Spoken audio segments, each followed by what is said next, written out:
જે શાળા સંકુલો અને બીજા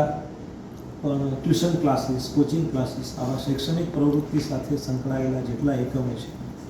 એમાં રાજ્ય સરકારશ્રીની સૂચના મુજબ જે ફાયર એનઓસી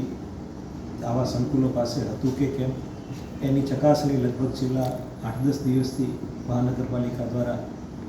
કરવામાં આવી રહી છે. એમાં જે કિસ્સાઓમાં ફાયર એનઓસી મેળવવા પાત્ર હોય અને ફાયર એનઓસી એમને રજૂ ન કરી શક્યા હોય એવી શાળાઓને આપણે સીલ કરવાની પ્રક્રિયા હાથ ધરી છે.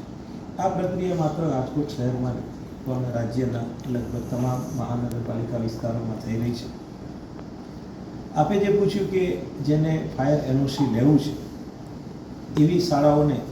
માટે એમની રજૂઆતોને ધ્યાને લઈ અને આગળ શું કાર્યવાહી થઈ શકે એના માટે મહાનગરપાલિકા કક્ષાએ આપણે એક કમિટીની રચના કરી છે. એ કમિટીમાં રાજકોટ મહાનગરપાલિકાના 3 નાયબ municipal commissioner, chief fire officer અને પ્લાનિંગ ડિપાર્ટમેન્ટના ટીપી એ જેટલી અમને આવી રજૂઆતો મળે છે આવી રજૂઆતોની એ કમિટી સ્ક્રુટિની કરે છે અને ત્યારબાદ જે શાળાઓને